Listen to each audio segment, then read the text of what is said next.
Hey guys, this is Ashley and Rest, and this is She Wolf Alchemy.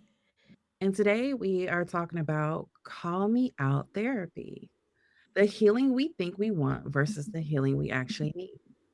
So basically, when we're talking about call me out therapy, this came about because I actually came across someone's TikTok on the subject, and it was another Black individual. And they were talking about how they noticed like a lot of people of color being like, yeah, because my therapist, she be calling me out. She be gathering me, she be getting me together.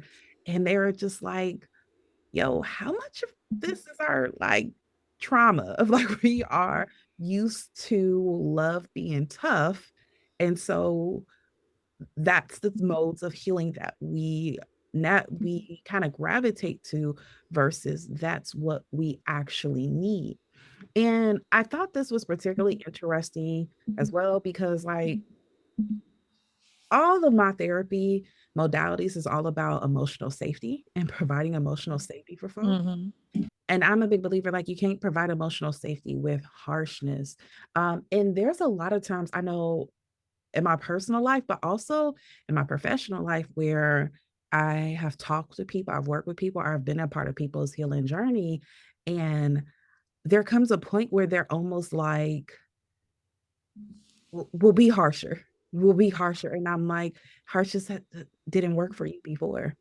Like, okay, it motivated you. And yes, you might have got to success. You might have got to certain areas in your life because someone was tough on you, but now you're having a mental breakdown because you can't even enjoy it. And I thought it was just like a really good take because it is something I know I have seen a lot, not only just professionally, but again in my personal life. I think about I have a really good friend who went through something, a lot of things last year that I was here for them for. And we kind of had like a falling out and kind of got into it because it got to a point where I had to create boundaries with them.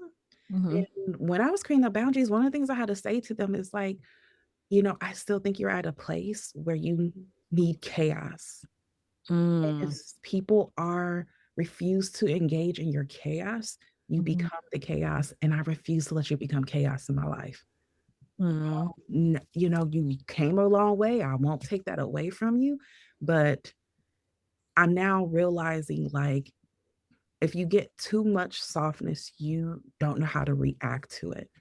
And instead of allowing yourself to receive that softness, instead of allowing yourself to receive that emotional safety, you revert back to old ways and you revert back to not only old ways of behaving, but like it takes you down this other path.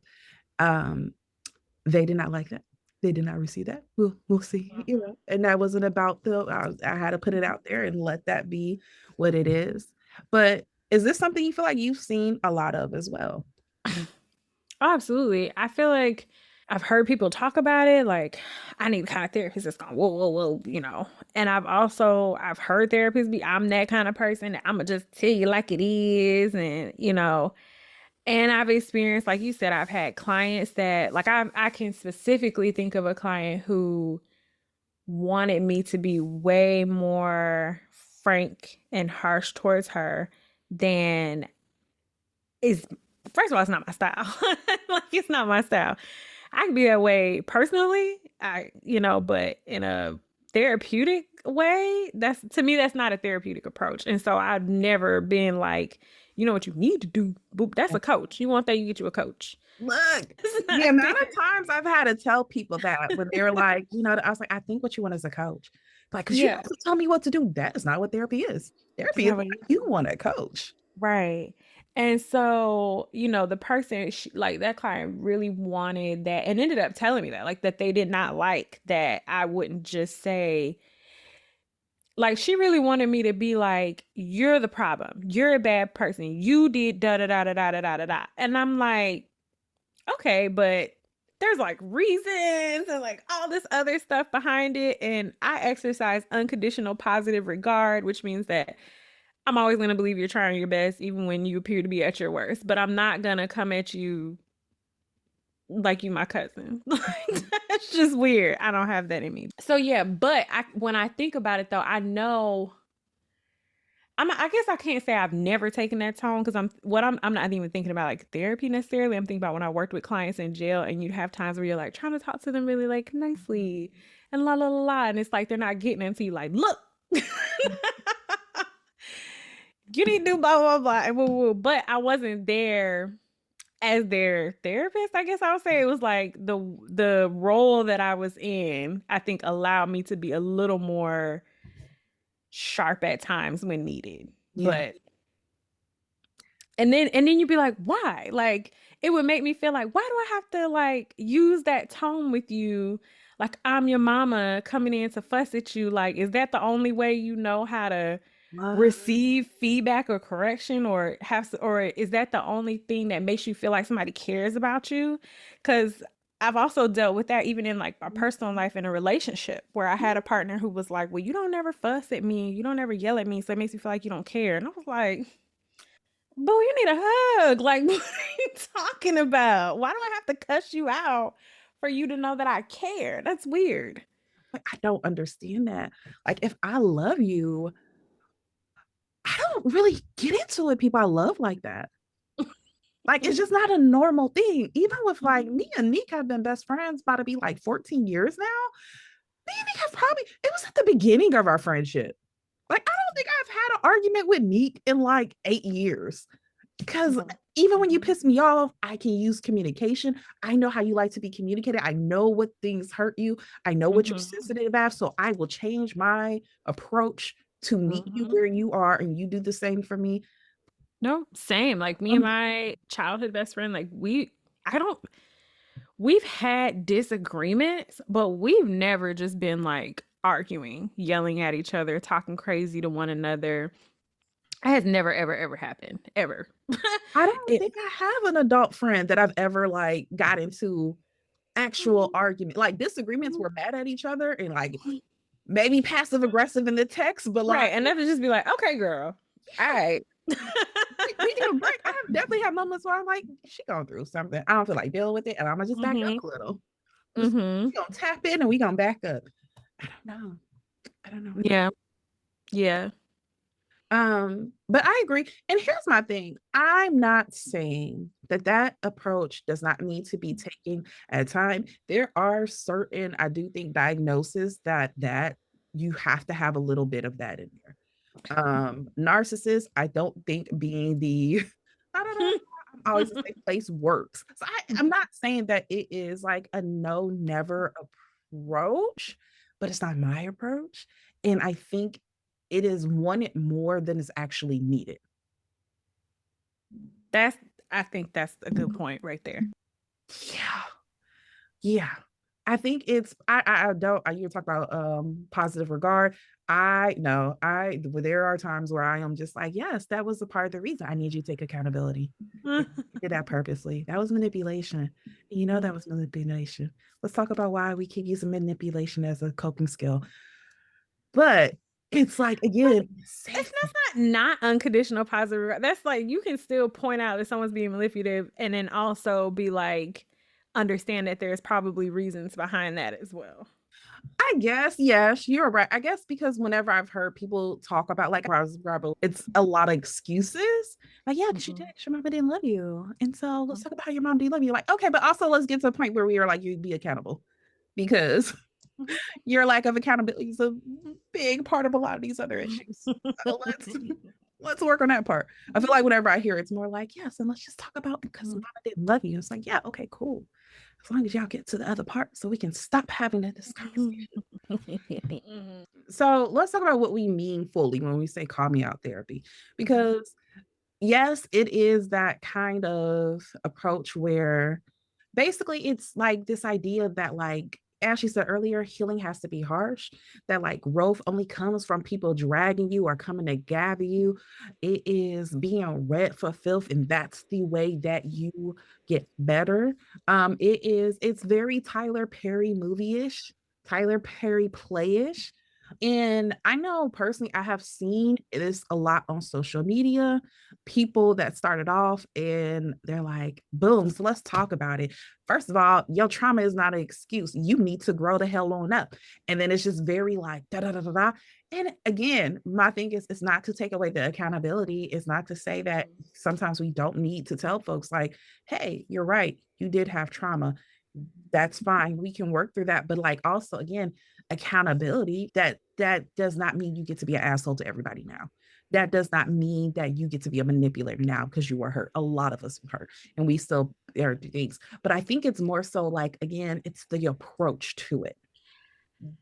Honestly, when I'm thinking about it, it almost is like a lack of like to be therapeutic or work with someone on certain things. I feel like there's a level of like art that goes along with it and how you Mm-hmm. talk to someone and how you do things. And so that harsh approach to me, like it lacks that. It lacks that finesse to be able to because like I can literally just last week I had to have a come to Jesus gather you up type moment Mm-hmm. um work wise. But I was actually really proud of myself that I was able to gently be like, the person I was talking to kept trying to dodge that accountability and go left. And I feel like I was just like, wait, wait, wait, come on back over here because we're going to call that out. And that's okay with love. Yeah. You're going to take accountability for this and still just kind of gently, no, no, no. I come on back over this way Mm-hmm. and guide you back this way. And, we got through the conversation. It went well, all that stuff. But if I had come like, you know what you did wrong, Mm-hmm. and boo boo boo boo boo, like all we just probably I don't think we would have got very far. Yeah. In the conversation. I don't think we would have got very far. I don't know if that person would have felt safe with me later. You know what I mean? Like, but again, there was a beauty and an art kind of to that method of like Mm-hmm.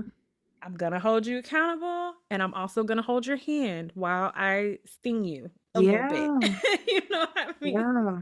I mean, and it goes back to like those folks, like, but that's the only way I learn. Like, you got to gather me. And it's like, okay, but let's talk about why. Why is that the only way you can grow? Like, are you not concerned? The only way that you can grow is if someone makes you feel little, demean you, and yeah, like challenge the level of like care, the level of understanding. But also think about how, at least I would say our generation and previous generations, like how we were parented. Oh, yeah. I A think that's lot a of big people, part of it. it's the biggest, yeah. A lot of people like that's just how they were. And I hate it because I don't believe that you have to be hurt in order to change. Like, and that's why I also love when people bring up the fact that like love changes you too. Healing changes you too. Like there are so many other ways that you can bring about change, and it doesn't always have to be this harshness. And I think about the style of parenting that's like, it's like they feel like I gotta see a tear. I gotta know like if you're not hurt, and people bring it into their relationships, right? Even romantic partnerships. I don't feel like you're sorry because you ain't sad enough. Mhm. You're not upset enough. How dare you be bebopping around this house smiling after we just got into it? That makes me think you don't care. I love that you brought that up because on both sides, because I always say one of the biggest changes that happened to me was motherhood, and motherhood was love. Like Mhm. that's what changed me. I saw this person and I was like, oh, I don't want them to pick up on these habits. And love is what changed me. But I agree with you because I definitely saw that in childhood. Parents that are like, if you don't, I remember the worst whooping. It wasn't a whooping, I got smacked. But the worst whooping I got in my childhood was because as they were yelling at me, I laughed at one point. And they're like, oh, okay, you're learning a lesson today. You're like, You I think actually it's recently talked funny to one of my parents about that like 3, 4 years ago. and they It's remember it. it was, yeah, it was something completely different. But they were like, sometimes I feel like you resent me, da da da da, and I can't be safe. I was like, did you? Did you? Because you remember when I was like 10, and I laughed because also I did not realize how serious you were taking the situation, and and you traumatized me. Yeah, Hmm. but there is an approach where it's like yeah, you not taking me serious enough. So I'm going to teach you a lesson.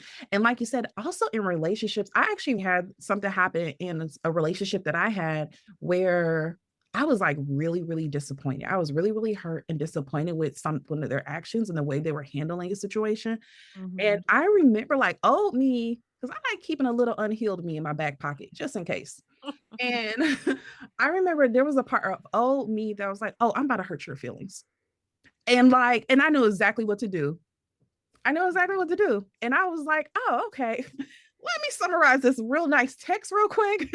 Let me, because I am about to hurt. I am about to touch on every core wound that you have to make Mm. sure you know. And I had to stop myself and be like, but why? Like, I Well, literally had to stop myself. Like, I had it already typed out in my notes.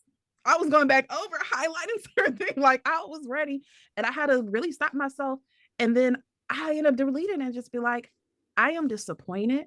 But you know what? I feel like you're trying to alleviate guilt, not that you're trying to take accountability. And I was mhm, like, and I have decided that I'm done with this situation and I'm okay with how the situation unfolded. And your guilt is not mine to resolve for you. And mhm, so that's when you, and that's literally how I left it. mhm. I went from bringing up his mama and mother, his mother and daddy, I bringing get up you. why his attachment issues. Anyways, you like this because, but I stopped. But, and it's like, but I feel like that's very common because I remember one of my homegirls, Gabby, Gabby, I'll put you on blast. I remember afterwards, I was talking to Gabby about the situation and she was like, I don't know why you didn't cuss him out. You remember you used to set fire. And I was like, we not there no more. It's like, what would that do? What does that do? Look, look, I there's personally don't like to consequences. get riled up. I just don't care for it. And even in my current relationship, my partner is what I would describe as people say like the golden retriever. Mm, He's just such a happy, he just has a happy, calm disposition to where even if I find something to be pissed off about, I'll be like, oh, I'm mad. And when I get home and then I come home and he's like bebopping around the house, like, hey, babe, blah, blah, blah. And I'm like, he don't deserve that. He does not deserve for me to call on him for no reason. Let me go somewhere and calm down. And then I'll approach this topic later. And it's usually fine afterward. um, But it's like, but in general, I don't care to get that route up anyway. I try to just let me take a minute, take a beat, so I'll see how I can approach this. yeah, But going back to the therapy side of it, one of the issues with that is because I guess some people might think, well, I mean, if you get the message, does it matter how you got there? I would say absolutely, it matters how you got there. Um, because when people aren't, if someone is used to that more abrasive type of correction or feedback, when they get that gentler thing, they can kind of feel like nothing's happening. yeah. Nothing's happening. I'm not leaving here crushed in pieces into and that's not to say that you can be gentle with someone and they still break down and cry because they never had anyone be gentle with them. Mm-hmm. They've never told someone the deepest, darkest parts of them, and that person just still be like, Yep. I'm sorry that happened to you. Lovable. You're still lovable. Hey, we're gonna work through that. That's okay. Or they lashed out at you, and you still just it's okay. Because that's what that environment is meant to be. Yeah, Like, yes, out in the world, if you go off on somebody, they might cuss you right back out. But I feel like the therapeutic environment is not where that's supposed to be happening. at all. I still remember this was a couple years ago, but I remember I had a client who, like, we had conflict in therapy. They got really, really mad at me about something. And it was a therapy, because when you're a therapist, sometimes you're like, hey, you keep trying to run for this, and this is the center of your problems. And sometimes you have folks that's like, do not lift that rug. I would like to keep sweeping things under it. And as a therapist, you have to be like, hey, we Mhm. can't. All your problems keep revolving around this thing you keep sweeping under. And Mhm. so we end up having like conflict. It was a one-sided conflict, but like they were mad and they went off on me. And I sat there and I let them go off on me. And I said, and then I validated their feelings. And then I told them, like, and I understand why you feel that way. Let me tell you why I'm bringing this up. And I connected some things they were saying. And I was like, but you know how you said this? I was like, because that's still connected to that. And you know how we said this, and because it's still, and then you see how it all keeps revolving back to this. Mhm. And I understand that's a scary topic to approach. And I understand we have survived by hiding that thing away. That's how we survive, by pushing it to the corner of our brain and acting like it's not there. Mhm. But it wants to come out because it keeps re popping up. And a part of your healing is going to be we're going to have to approach that thing.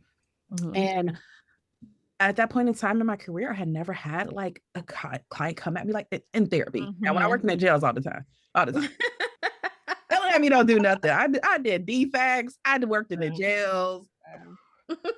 Look, look. But I remember like in therapeutically, that was the first time that happened, and it was such a breakthrough for them. Mhm. It was Mhm. such a breakthrough for them. We had a very beautiful moment in therapy, but also afterwards, they ended up writing me this beautiful letter where they were just like, I am so sorry. You are probably the most supportive person in my life. I shouldn't have came at you that way. But Mm. thank you for, even though I came at you that way, you still supported me. You Mhm. were still soft with me. And I didn't even know how to respond to that. Mhm. And that's why it's like important to be like, do I need to explore why? Because they did that wanting to create, this conflict where I would be backlash and I'm like, and I don't want to work with this person no more because that's what they were used to. Mhm. And that's Mhm. exactly what they wanted to do. They're like, okay, you keep touching on this thing, and I'm scared of touching on this thing. So if I cuss you out, Mhm. then you're gonna get riled up and you're gonna do this back. Or and then you can go back into that role where I'm wild up and stuff. And I know how to handle that. That's what we'll be in. Or you'll end up discontinuing services. And then again, that feels safe. I feel safe in not addressing it, and I feel Mhm. safe in the chaos. But to have that respond be nope, here's safety. Mhm. It literally changed the course of our time together. Mhm. And you bring up a good point of like, for a lot of people, that is their familiar pattern. It feels familiar, so it's comforting. It feels like the right thing to do. So yeah, when you come back with something different, is when they're like, "Oh, wait, Hmm. I haven't experienced this. I'm a little uncomfortable with it. Don't know how. Don't think I like it." But it sinks in, right, over time, like, "Nah, it's okay.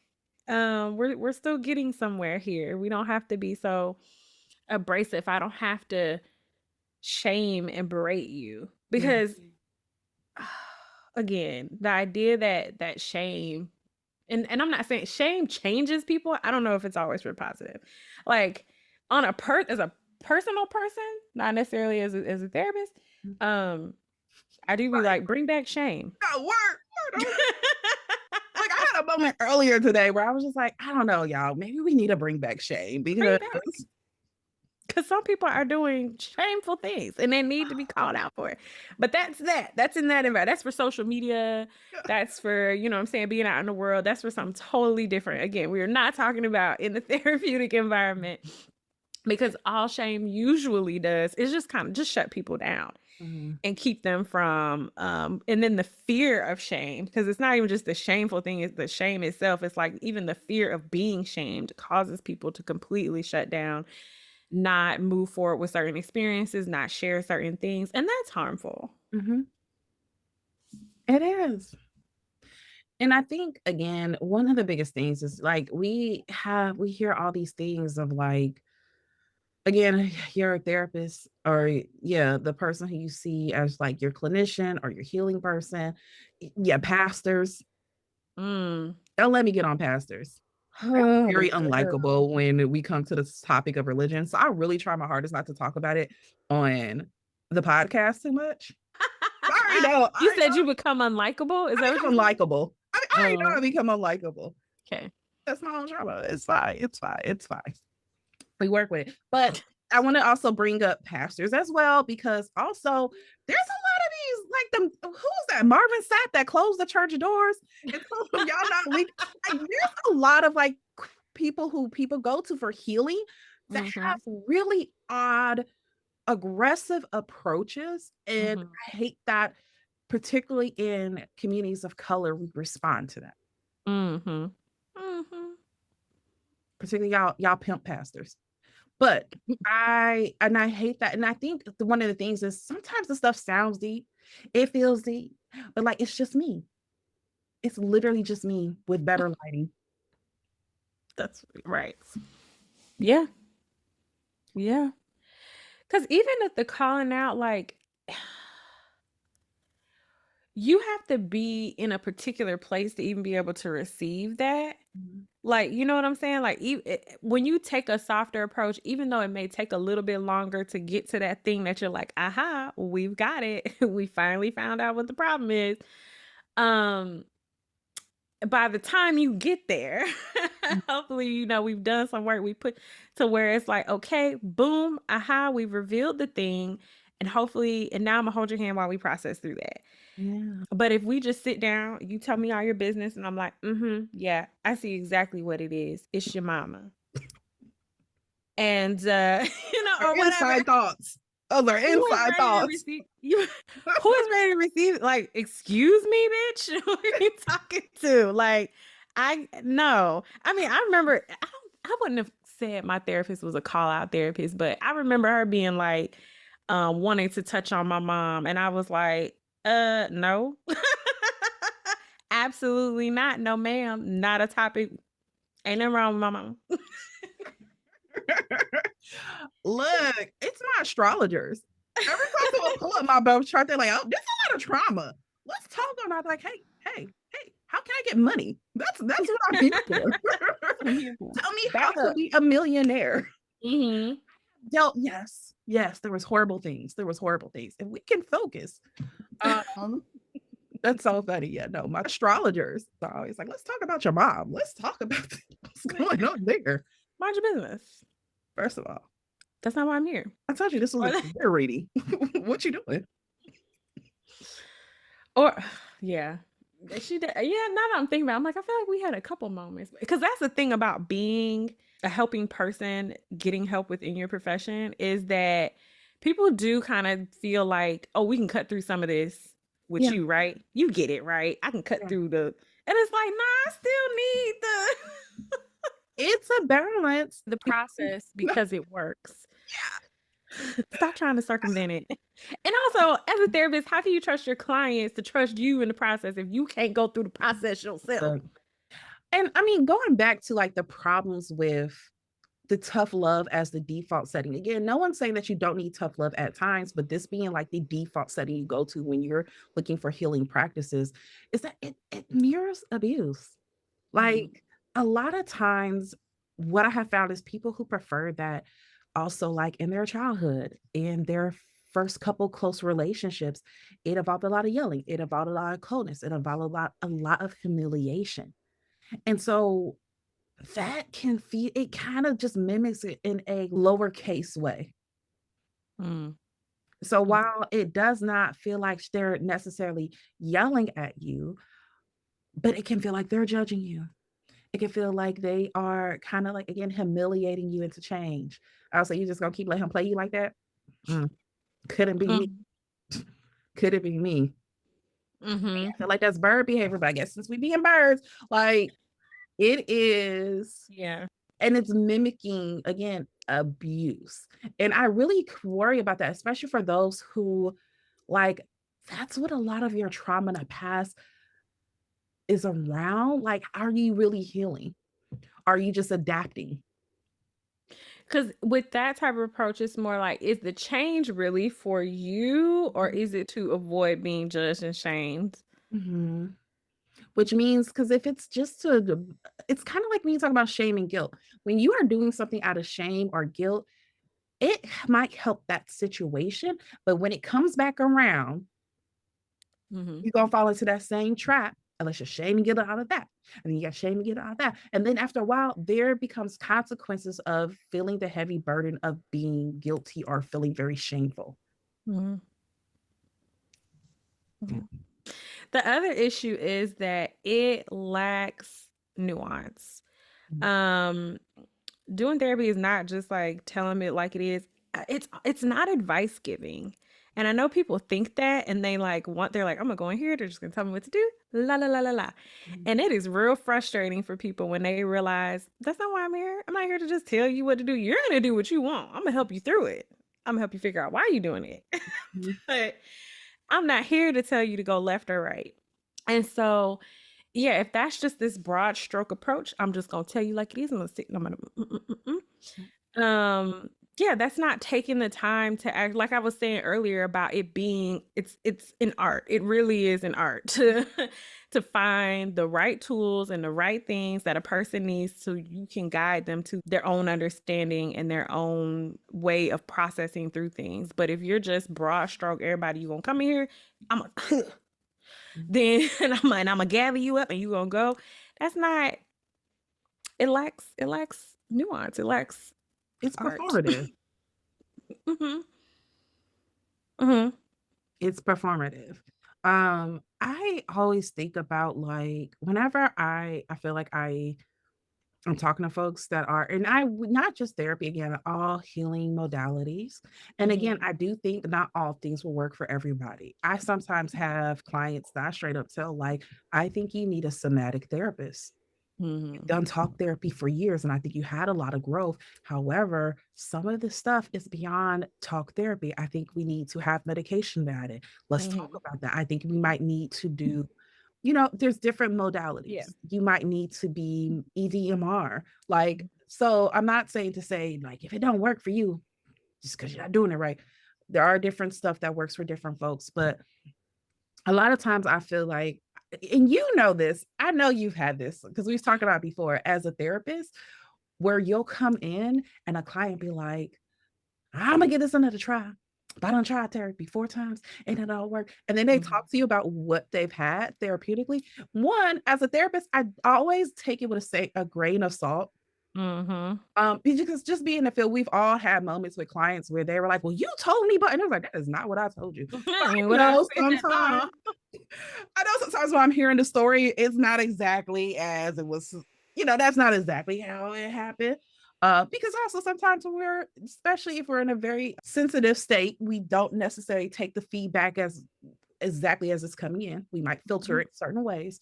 But hmm again, me and you have talked about this before of like clients that come in and then they'll be like, well, my last therapist, she used to, tell me if I FaceTime her while I'm on a date and I show her da da da. And then you just be like, that is what? Wait, hold on. The amount of times I've had clients tell me stuff that I was like, that's unethical. That Right. are they LPC? Is this an LPC? What is it? What was their initial name? They don't have. MFT? What was the letters behind their name? hmm But I said that to say, like, sometimes I think what people are calling therapy is just performative. Like, you'll hmm listen and you're like, okay, well, what type of things have you worked on? And they're like, CBT. You're like, okay, so talk to me a little bit, just what you remember. Not that I want you to like give an exam. And they're like, well, when a thought or a feeling comes up, I should smack myself. You're like, that is not CBT. Let's go hmm back. Not everything is therapeutic. Sometimes it's just performative. And I think sometimes what messes people up, especially with those who do the like tough love approach as their only therapeutic model, is that they are so loud and confident. Man, I'm thinking about the amount, or I'm thinking about a specific therapist that I used to see on TikTok all the time, and her ass got fired Mm, because you kept going on here talking about you, my, and you cussing and carrying on about. She was mostly targeting men, and I get it. mm, They can be infuriating, mm, but but if you're going to put your profession out there and you're going to speak on things as a professional in the mental health setting, that is not that is not it. And that's how she was talking. She was real loud, real. And then she ended up coming out, you motherfuckers got me fired because you couldn't handle blah blah blah blah blah blah blah blah blah. No, baby, you got you fired for all this carrying on that you've been doing. Like what the hell what did you think was gonna happen? mm, That's crazy. It just yeah. I thought of another like I remember having a job where there was like a team of us, blah blah blah, whatever. One person took because this is a thing, especially in the addiction Mhm, treatment world. You have people who, because if any time in that type of setting, you usually have a mixture of professions, or you usually have like you have those who are like, I went to school and I was trying to do this and that. mhm, And then you have like the old school recovery, which yeah, is like I've been now. I was in the streets. I did it too. And now I've recovered or am recovering because you're always recovering. mhm, And now I can tell you a thing or two. mhm, And there is absolutely nothing wrong. Like 12 step is still around because it works. It's helped many people and there's nothing wrong with that. But also like you could see the difference with certain people's like clients who have more of that. I'm gonna tell you what to do. I'm gonna tell you what you need to do, and then you're gonna do it, and your obedience will save you. mhm. And um, and what we ended up seeing was when that person left, so that person ended up leaving, moving on with their career, going working somewhere else. Their clients crumbled, and even leaving, a lot of their clients would often relapse because there's no one. Once you leave here, there's no one to meet with you every week and tell you what to do next. It's not healing, it's dependency. Yeah, yeah. Mhm, And so when that person left, their caseload kind of got spread around to other folks, and they sitting with these people like, huh? What the hell y'all been talking about for 3 months? What have mhm. y'all been working on? And then you kind of find out, oh no, they've just been telling you what to do. You need to go to X amount of meetings. You need to do this. You need to do that. Boom, boom, boom, boom, boom. They argued with you, and that was that. Yeah.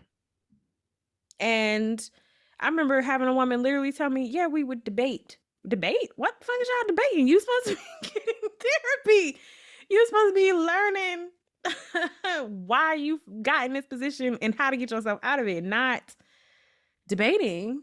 Um, but yeah, they didn't learn even tools to manage the why. Cause like you have to get into the why of things. Like you literally can't just you just can't. It's Yeah. not enough to just follow what somebody else is telling you to do. Mhm. Especially with addiction, it's like one of the reasons why I think it's AA.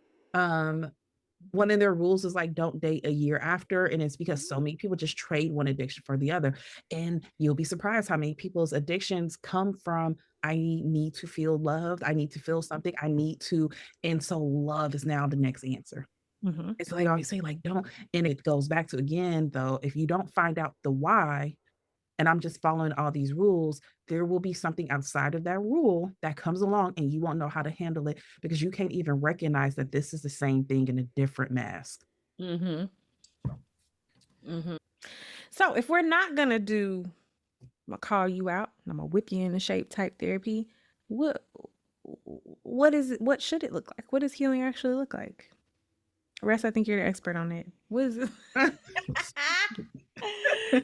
I will not say that. Um, Healing is learning to soothe your inner child and not scold her. It is practicing boundaries without shame. It is learning to sit in discomfort. I think one of the things I, even in my personal life, see a lot is everybody wants to rush the process of healing. Everybody wants to get to the there part.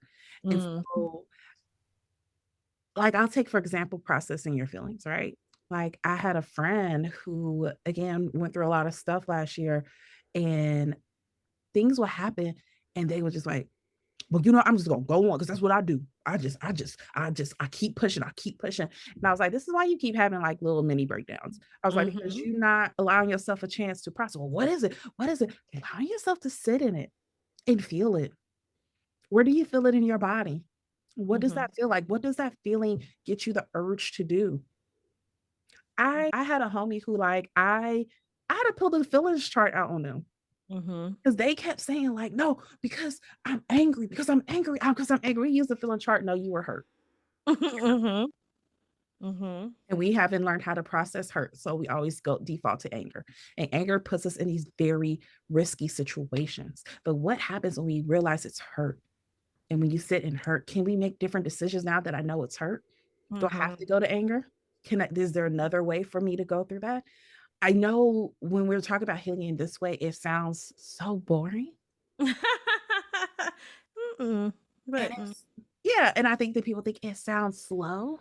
Like, what you mean I gotta sit? Because if you well, one, you have to sit with your feelings. No, they're not gonna kill you. Like, you're not gonna die from your emotions. Like, you will be okay. And you have to sit in it to know, because once if you start reacting, you're just reacting all over the place. You could end up doing something that could prolong your suffering, or not, or create more problems, or whatever the case may be. Versus, I sat with it. I'm not suffering. This hurts. I don't like it, Mhm, but I can deal with it. Like, it makes me think, like, in a small way, over the past few years, like, I've learned that, like, I can cry. mhm, I can cry in public. I can cry. I'm uncomfortable. I don't like what's happening. A tear come out. It doesn't stop me from doing what I need to do. mhm, Right? Like, there was definitely a time in my life where it's like, no, I mhm, gotta, I gotta tuck these tears away, and I gotta step aside, and I gotta do what I gotta do. And also, in not wanting to make other people uncomfortable, because that's definitely something that I've noticed too. Like, and I remember, I think of one. I know one recently. My son had to go to the hospital, and they wanted to do. They were like, They would give a catheter in his little bitty bitty, and yeah, I was like, I don't want y'all to do that. But they were like, we got to check this, and he's too young, so we got to do it this way. Da, da, da, da. And they were like, you can step out. And I was like, ain't no way in hell I'm going to not be here to hold my son's hand while he goes through this. mhm, I'm going to cry. He going to yep, cry. We going to cry. But damn it, we going to do it. And I'm not leaving this room. Like, I'll be fine. It's like, it doesn't make me uncomfortable knowing that Imma cry. I'm yeah, just gonna do it, and that's literally what happened. I sat there, I shed my tears, my baby was screaming, but he was fine, and we yeah, got through it. So that's, like, in a small way. And I can think of another time when oh god, I had a traveling fiascos, mhm, and I was holding it together all day as, like, flight delay, canceled flight, spending the night in another city. mhm, I did not plan to wear these goddamn shoes for 2 days straight. My feet, like, all these things were happening, and then finally I got to my destination, they was like, "We lost your bag." And that was it. I just started just crying. I was like, "So what do I need to do?" yeah, And I could tell the lady was uncomfortable. She was like, "Do you need "Mm-mm, I don't need 'em. I can I can yeah, talk through this and still have my moment. Just let's go." yeah. No, I mean, I know I've talked about this on the show all the time. Like, I am a hard ass when it comes to you always tell me I'm hard-headed, but all of us are hard-headed. All of us are hard-headed. Y'all are very Yes. hard-headed as Who's well. y'all? Who are these people? You, Meek, Gabby, all y'all asses is hard-headed. There are certain topics I just don't talk to y'all about because I'm just like, Mm. I'm not doing this with y'all. I wouldn't describe myself that way, but I okay. know you wouldn't describe yourself that way. There's lots of ways that I think others will describe you that you're like, I disagree. I don't think all right, okay. But no, I am a bit hard-headed and I am somebody that like when it comes to like pain and hard things, it's Mm, still a process for me to have to like I have to actually still remind myself like, hey, take the time, feel it. And so like I get when people are just like, no, it's hard for me. And I get that. I mhm, get that so much. But like recently, y'all know, and I put it on the Instagram, like I was recently hospitalized yeah. and I was in a lot of pain for like 3.5 weeks. For like Mhm, 3.5 weeks, I was in a lot of pain. And I just kept pushing it off, being like, I'm cool. I'm fine. I'm gonna take this Motrin. I'm gonna be good. I'm gonna take this naproxen. I'm gonna be good. It's fine. I just gotta mhm, walk a little different. I just gotta whatever. And I had finally went to a doctor and they had told me, like, no, you're good. They did their little workups and stuff, and they're like, you're fine. And I was like, oh, okay, cool, I'm fine. And then it wasn't until it was 2 days later, I was just like, I really don't think this is fine. I mhm, don't know. I feels off. It feels like this is too long. And I went to the doctor and I found out they were like, you have an organ that is rupturing right now as we speak actively. Like they were very concerned for me. Anyways, I said I to say, like, I had a moment where I was just like, okay, well, what do you guys need me to do? And I'm getting, and they're like, okay, we need to get you, no, we have to get you in surgery like now. And I was like, okay, well, I'll drive over. They're like, you're not driving. Anyway, first of all, you're going and like I went to planning mode because that's my normal mode. I'm used to handling things by myself. I'm used to being like, okay, I got it. I got to do this. I have to handle it. And I remember that being a moment where I was just like, okay, And then I cried. I just sat there in the lobby, cried. By the way, a Negro tried to hit on me while I was actively crying in a hospital, like trying to, and I was like, and I kept turning around and turning, and he just kept turning with me before I was like, do you not see I'm crying? He was like, oh, my bad, my bad. And I was just like, Also, hitting on anybody at the hospital is just gross. Like you don't even know why I'm well, there. technically I was at the hospital. Yeah, I was at the doctor's office, but it's Kaiser. They got a whole bunch of stuff in there. We're here to Yeah, do health stuff. Yeah, come on, come on, come on, same, come on. same. But I had a moment of like crying. And then I remember like wanting to get myself together before I had to like call my emergency contact and be like, hey, Mm. so this is what's happening. And they're like, what? Are you okay? You and I just like, no, it's fine. It's fine. And they're like, it's okay for you to cry. And I did. And I was like, you cry. And I cried again. Yeah. I did cry because I was like, I'm gonna miss out on work. And I'm self-pay. I'm my own clinician. Oh, I was oh, like, I that's have a week. valid. Yeah, because they already told me, like, girl, you gotta be out for at least 2 weeks. Like, there's gonna be your healing's going to take a couple weeks. And so Mm-hmm. like that was a part of it. But that was a moment where I was like, yeah, it is okay to, you do not have to go into planning mode. It's okay for you to take a second and go, oh, this is scary. This Mm-hmm. is something unexpected. You feel sad, you feel hurt, you feel confused, you feel misled. Because I went to a doctor earlier and they told me I was okay. And then also to find out, they're like, it's actually rupturing. We have to get you in right now because this can lead to death. And having that like moment of like, oh shit, Mm-hmm. I just randomly on the whim was like, oh, I need going anyway. And I have like, especially knowing me, just died on the sofa the next day, just doing my own thing. I feel like it's It's fine. honestly infuriating, even listening to you. Like, I'm glad that you went and got what you needed, 100%. But yes, the fact that I know you would have just I sat would there and have. suffered, I would have, yeah, it yeah. upsets me. But I think I bring that up to say like the importance Mhm. of being able to like go back in and let yourself feel and not try to rush the process, not try to go immediately into planning. And even more so than that, I want to bring up the silent generation. The Mm. silent generation is a generation of stuffers that didn't believe in feeling. And just yeah. Pulled yourself up by your bootstraps. And you know who they raised? The boomers. The fucking boomers. And what did the boomers do? Ruin everything. So feel. So feel things. Or you too can ruin the world. I mean, it's very real. Because even like, I was at a training recently of like a different method of parenting style, whatever, whatever. It's really, really good. It was really good. It was really helpful. But it's very much about like building trust with the child before you like try to jump in and correct everything. Like it's about relationship building and blah, blah, blah. So there's things in there like giving them choice and like giving them a chance to fix it and things like that. And boy, let me tell you, people was in their feelings about that. Like the world doesn't work that way. You can't teach him that. I'm like, he's 6. He's 6. I think it's okay to give this 6-year-old a redo. He's not. It's just his pajamas. It's not that It's just serious, him figuring man. out which pajamas he wants to wear tonight. But people were so riled up over the idea, and to me, it's like you can't, baby, you can't give yourself grace. And like, this is why. And if we want to create a world where we have room to give ourselves and others grace, like, we have to start with our youth. Like, we Yeah. have to teach them. We have to be okay with allowing them space for that Yeah. and allowing space for ourselves to experience that. But if we just keep passing on the same crap, the world ain't fair and nobody's gonna da da da da da. And even it was so funny because even in that environment, someone tried to point out to that person, like, you get choice all the time. Like, what do you mean? You get blah, blah, blah all the time. And they were like, the world, honey, what? You don't expect in this environment, we don't treat you like that. So what are you even talking about? It was just very, but anyway, just in general, like, yeah, like stop trying to pass on certain things just because it's like, well, that's what I did. And look at you, all uptight and stressed out. And look, don't get me wrong. I think I talked to you about this earlier today. I get it. The older my daughter gets, the more I'm just like, we got to do some adjustments to this soft parenting.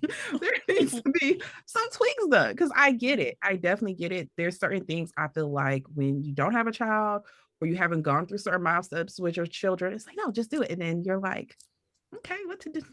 They do little stuff. And you're like, I don't know, this necessarily works. So I get that, but again, it's like try. The answer is try. It might, there's certain parts that it's just like that might not work for them. We have to do a different approach. But like your first approach should not be harshness. Mhm. It should not be the majority of your approach. Mhm. And I think one of the biggest things too is like there is this idea that there is no accountability in healing if you do soft healing.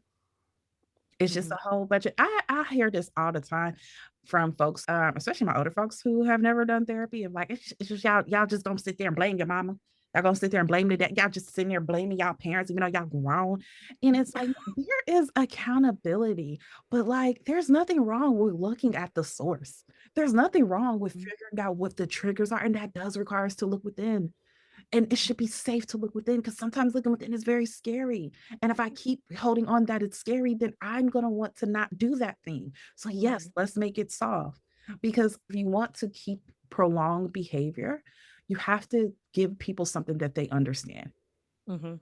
If I tell you to do something, I never explain it. If I never, and there are some folks, again, like we talked before, for some folks that will, there are people who never question anything. And so they Mhm. will, they just go, but for a lot of us, eventually we have questions. Eventually we're like, well, can I bend the rules? Do I have Mhm. to do it all the time? But if I know the why, then I'm like, nah, I have to do it all the time because I'm gonna crash out. Yeah. Yeah. Because that triggers me to go down this long hill that takes me 2 years to recover. So I got to. It does not mean there's no accountability. It just means it makes it safer for you to take accountability. Mhm. Yeah, and again, because we just see it in adult behavior all the time where it's just like people are so uncomfortable with being held accountable. Certain people, Yeah. certain types of folks are so uncomfortable with it. But also, if the only way you've ever experienced it Mhm. was through shame and through all this other stuff, then yeah, it feels real freaking uncomfortable. And you can get really triggered by somebody saying, you did yes, you did this thing. And these are the results of it. And that's really not okay. And for a lot of people, it's like, what do you do with that? I'm uncomfortable with that. And I want to fight you because I don't like that you made me feel uncomfortable, as opposed to just being like, oh, hmm, well, now I know, like, Yeah. and moving on with your day. But again, because a lot of us were given so much shame, you're wrong. What you did was wrong, and now you are bad, and I must shame you and I must break you until I know that you fully understand that what you did was wrong. I need to see a tear. I need to hear some, you know what I'm saying? It's like I have to inflict pain upon you so that I know that you know that what you did was wrong. And if we keep doing that, Yeah. yeah, that's why don't nobody want to take accountability. That's why nobody wants to be wrong or can't hardly take correction. I 1,000% agree. I feel like a lot of my healing had to do with me learning how to be accountable for things. And for that was it. Like it was hard for me to be accountable. I survived. I survived the 90s by like learning how to shift blame, by learning how to masquerade, by learning how to being a finesser, being like, how can I Mm. make this not my fault technically? And Mhm. it was because I had a lot of like, I'm gonna teach you a lesson type experiences for regular, like everyday, I didn't know better. Or maybe I did know better, but I'm 12. I'm 12 and I'm I'm going through it for 12. the first time. I'm a new human. I am a Like, new damn. human. Um, and it's like, when you and then not only that, but like I'm even thinking because I not to go not so much dump on like family, but like even like if my first relationship is abusive and aggressive and so like I can't even speak on my feelings and yeah, even though I'm in this new healthier relationship, I might still have habits of like hiding certain stuff. I Mhm. might still and then so now when you're telling me no, you did lie, be accountable for that. And the reaction that I get from in the past from having a mistake is again extreme harshness. Then even if this has felt safe up until now, that the body keeps the score. I'm gonna remember my mind and I'm gonna tense up and my body's gonna tell me, nah, this is unsafe. Go back to your old habits. So yes, Mhm. we need to go back. One of the big, huge parts of that creating healing in a place that feels safe is because accountability can be safe. And if I teach myself accountability can be safe, then when I make mistakes, I can own up to it instead of shift the blame. I cannot try to pass it on to somebody else. I can actually do real changes in ways that don't hurt others because I can just be like, I was wrong, cool. Now I'm working on trying to make this right. Now I'm working on trying to do this a different way. Mhm. But you can't do that. If harshness is every time I'm wrong, I have to deal with harshness. I have to be broken down. So I think one of the biggest thing is like, especially with people of color, my black folks especially, but like there's like this expectation that we have to be strong, stoic, and self-sacrificing. And so softness seems to be like the opposite of that. Mhm. And soft healing is really it's resilience. It is I do a lot of work around, yeah, you got knocked down, but could you get back up? And I think soft healing really touches on that resiliency. You're absolutely right. Like soft healing is definitely it teaches resilience, but also like yeah, it's like it's a radical idea. It teaches us that you don't have to suffer to be worthy. Mhm, It teaches us that you deserve patience and you can have patience. I would say too, it allows you to give that patience to others. And then also I think allows when you can allow that for yourself, you can offer that to others. So in that way, it is almost an act of resistance. Soft healing also says, I don't need to be shamed. I need to be loved. mhm, I don't need to be ostracized and pushed away. I need to be brought in, sat down, held mhm, safe. And again, I think when we can allow that space for ourselves, we can always offer it to others. And especially, well, I already said suffering.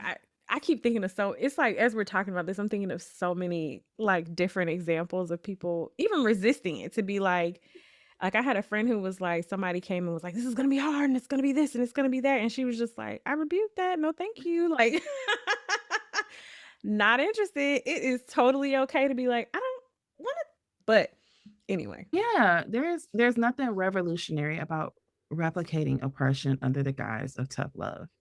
But I do believe softness, peace, emotional safety, that's where the real revolution is. Mhm.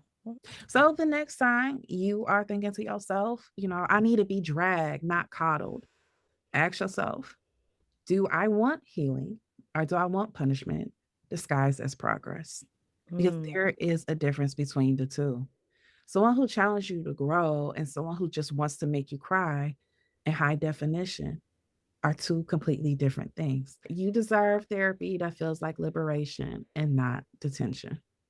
So we hope that you guys enjoyed today's episode. Follow us, She Wolf Alchemy, on Instagram or She Wolf Alchemy Podcast on TikTok. We are still shadow banned.